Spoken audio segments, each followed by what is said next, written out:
Joan Bialing Guasame Kajan Tagama Manarach Katin Kon and Chalat Akume SPLA IO Tarnetin Kontin Chicken Gakam Deni SSPDF Can Rajadana Chalat Guas and Dan and Rock Dr. Machatin Laluk and Wale Shanga to Kontin Shanga Waroka Paikel Kajan year 2026 when I con the Chopton. Kenyam Shanaman Chalat Kume Dafing Machar Ladine Kadine Sfilayo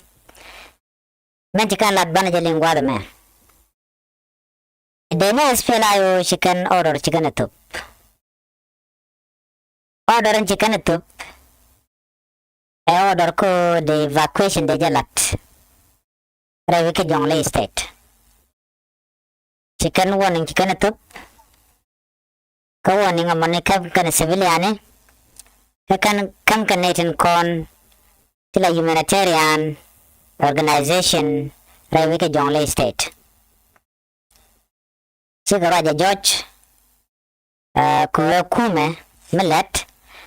ka kumugoro bajaling Kabam Baman Dana Gurkane Bajiling Chicken warning gonna tup Kare Lerton Corn to walk Espela who Joey gonna tup Come can a kume SSPDF the evacuation de Jelanatin content radio organization gonna civilian Guadana ticket in Canada Atila SSPDF Jokan Wadi Run Wajan Wanama Gordon Continentin Kokur Batwalk Maikone Kajone Machatup Ramadan and La Quar Kwadini Peter Tokshol Shaw Darchetubano Eneran Kadekola Civiliani Decorodian Watch Guadante SSPDF Ticketen Tanate chicken gatup Tanate Janbara Widero 72 hour chicken gatup Kakam can Kadini SSPDF and civilian take a year with a coniantana Bor Kayut Kapajut Kagadiang a Kajan gonna coniantan Antama Tani Janbara Widero Chitan and Chigatok When you know Chitan, children Tan Chop 47 hour 47 hour Nuer can a chicken and Mexican a gur. You know, they would not tarnish with Jandang read ditch. And 25 hour or two, Radian Machar civilian can give humanitarian organization, Machar would go and ticketing. To come as feel I would call up Mochinea Tung Larmanan to walk. Come I come down la order. Kume SPLIO token warning Kajukanatan contin Ladini SSPDF any civilian agent Guazantiantan Chavargamo Chada Gorch Mangai Condiale and Kur Taten Guadame the Romadan and showed a lot Kimalatke Ala kume shadwal weekend and wo mu civilian wo jan gwadan ticketin bigatel shop can use can civilian lane require protect gangake an walle ka jodan chalat awa tension teten attention mo attention ko korjaten No more Amadan La Rode, Meridianaling.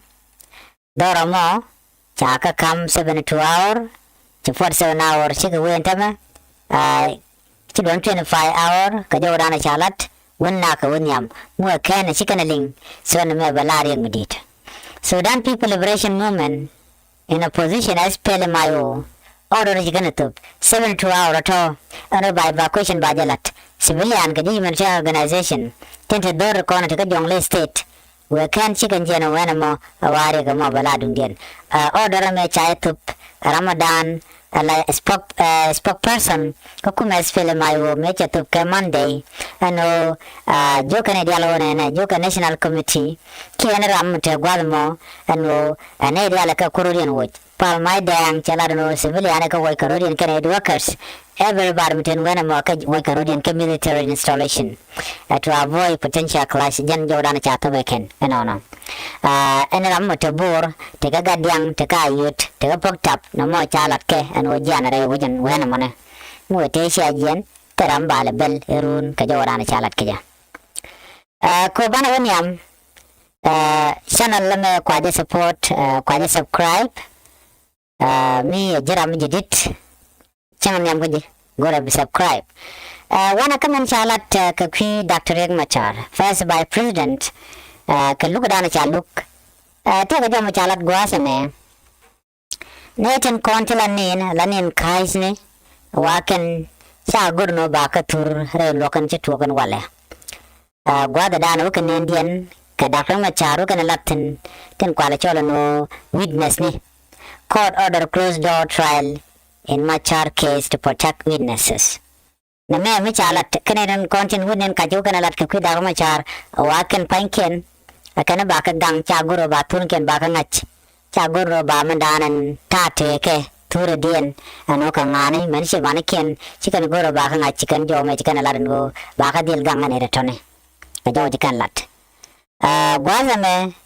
kajan mishal ke special court chajalat kajan gwazada ne chikon dialang ngajan yo chinere kon tela prosecution ni chikan application ni kana file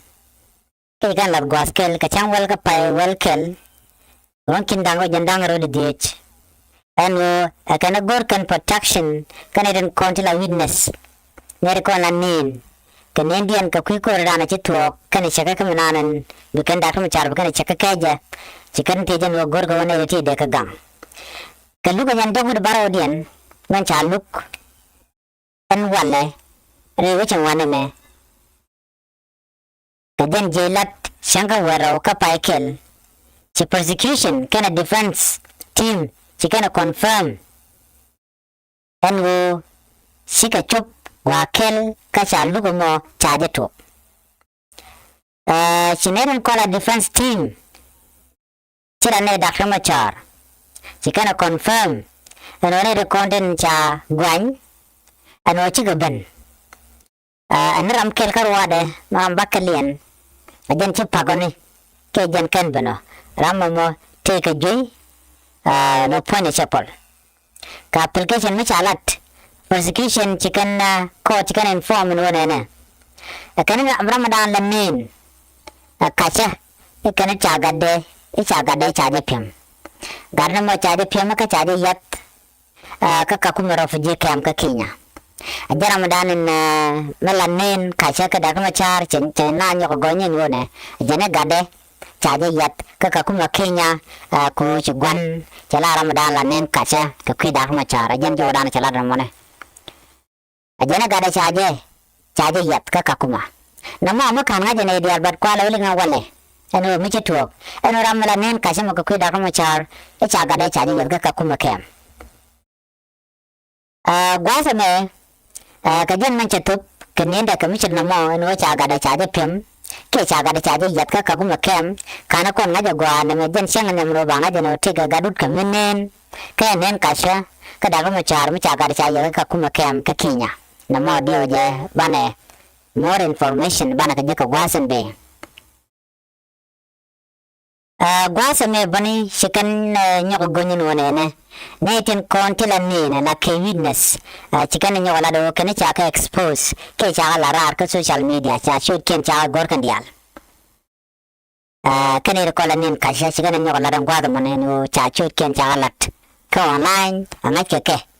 na mo ke ni kon tilanin panken tilan nuare siga jang kan nuare tilanin kajka ka Dr. Machar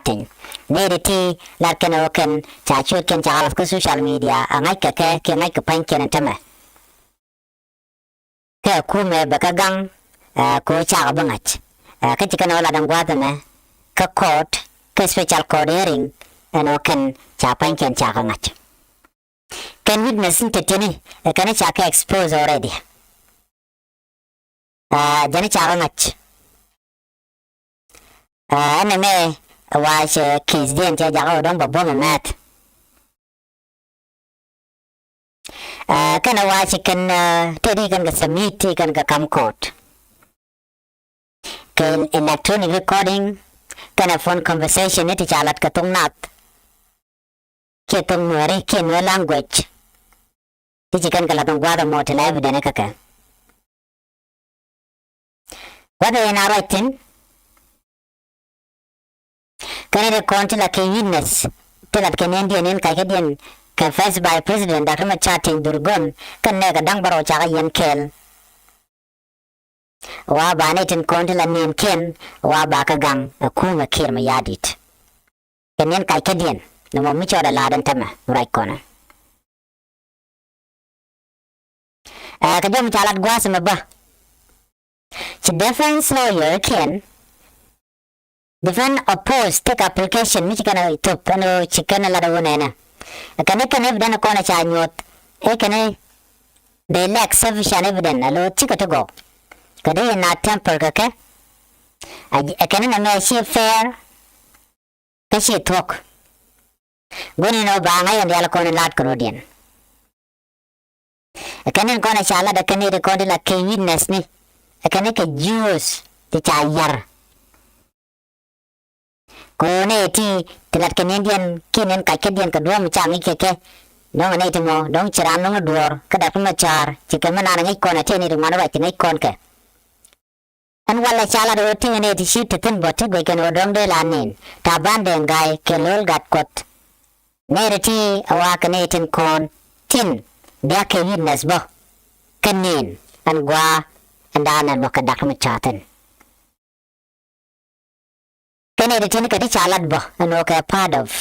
manana talk kono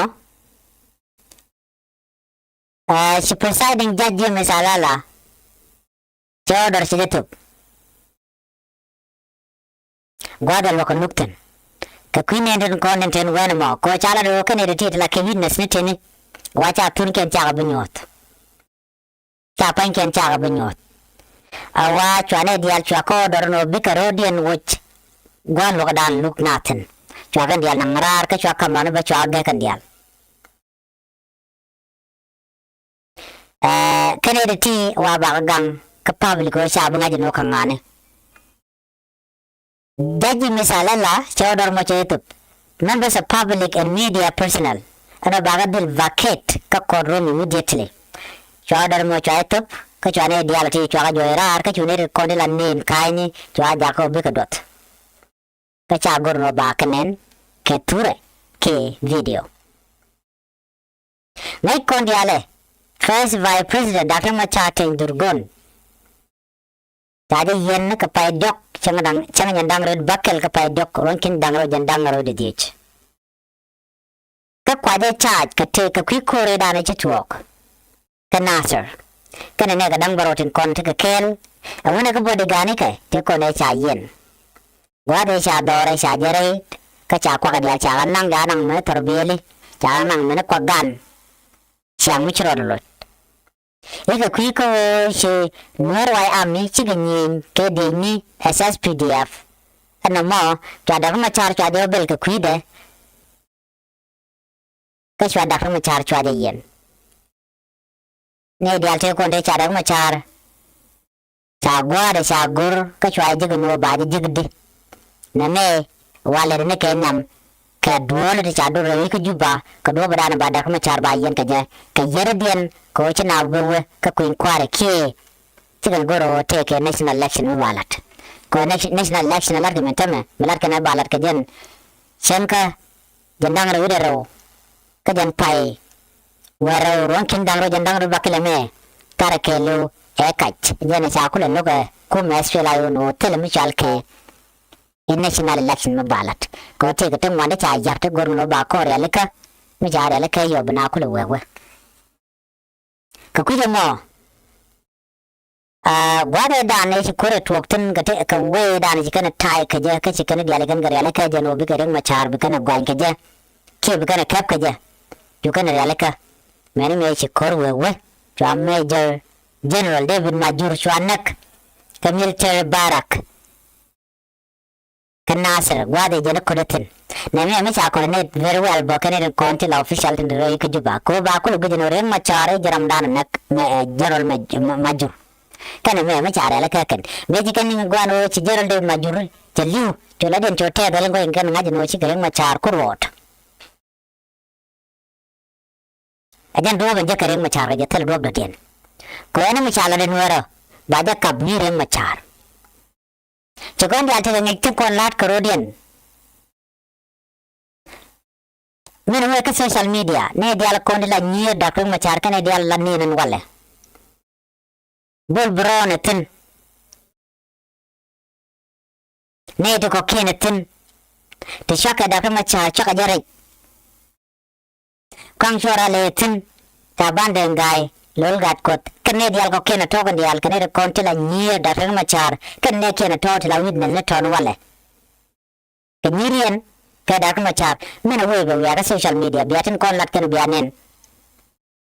ene lar ga jen re Machar cha de gur gwaye panyin wo charing Machar de gor bare Machar ka jen gwada to continent me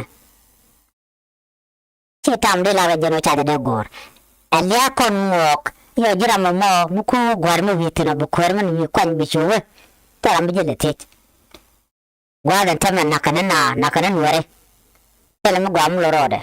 mo ko gwaide gwan no na ka lia ko yen tanu yen ga mu ko yen chonkel ka de kon la jam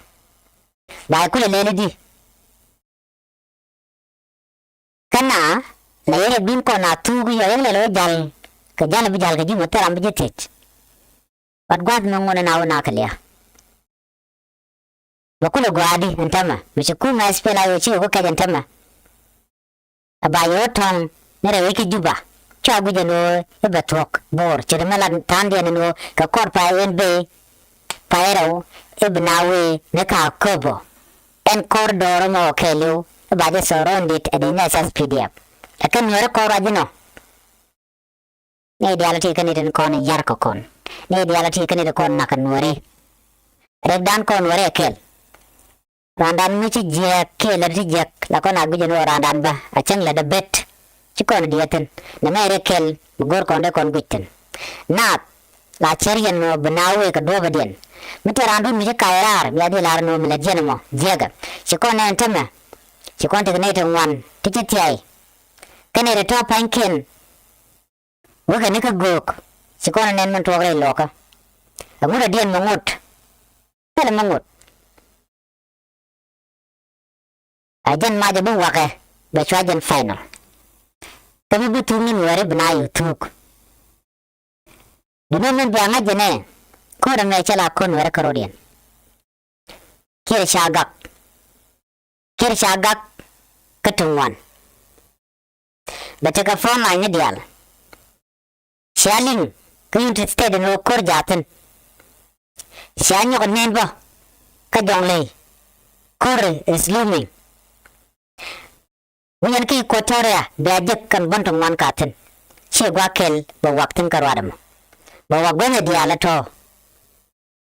Amugo irana no e ko nware na me aguje no nware biga fail. Mero du nyok ka charbe. Ano ka konin tabe ni. Buro du gujalanga. Ka be charlanga.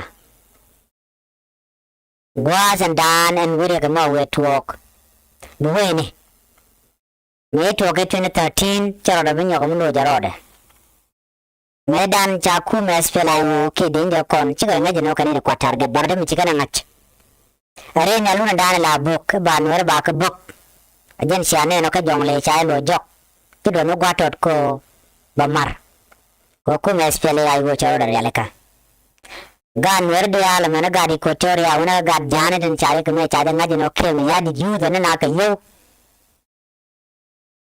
Choro de alaka allo bikan korma bikan ter ka loy kala mi tin tam urai kona tinaro de alaka ku me spela yo en gojin wo bikan kaf kabe sio baraja kon dunia ne di struggle kan eden nyam tela mugwala kan malajek mekan struggle tel mede rejek struggle shikule struggle ga jimo jen bun bid mugwa bi kule jek kore chala ro nene mitere chondu gwana jena long la ko da kame ban mitere ne jek majiran ka dungde wajen ci ko da kame ka jama regan nyam regan number 1 amishala disunity tel matka machakel cha jamat pinyana ko temere dan ko wer chana tegane itla de jel gan kalat la tyai kan michnawo nan yamne itnar mat minawo tyai baman gwadan da joya tirgamen shalem ala ke jeno na tenilo yet alama dan la kweren kunyin da kan machala lat la ke jeno jene cha tyai cha warga cha gor je dorna enemi ninu were ke enemi ni aswela yo kaneten ko na lat kanamo gor ka jano dakanga dake kume ka dakje ke lef kana wargane koni chicken ka fojeri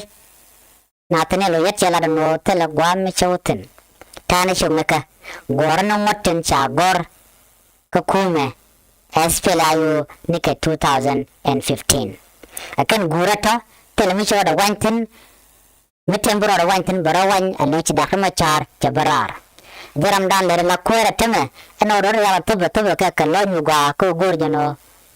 kume SPLIU bachong gwa ka bere dial bakalat chaka jeno nene e chana te natanelo ye cha jogo no jin kamero do chong she involve military communication na mo e kat cha jogo no jin ko focus kas politic ana lero de ke juba na me kat gentele la rek no ko interfere tam me e tam ko ne kon diala gwa dan te tentama taram ngaje location dan te tin natanelo ye dan ngaje mo taram ngaje yatin ko be kume be jere le kagwa ka jere le kagwa instructor me ke lumenen jenamo lebe na kwanya ke mena panal governor we ne ke yunte stay ne te koken we ke widial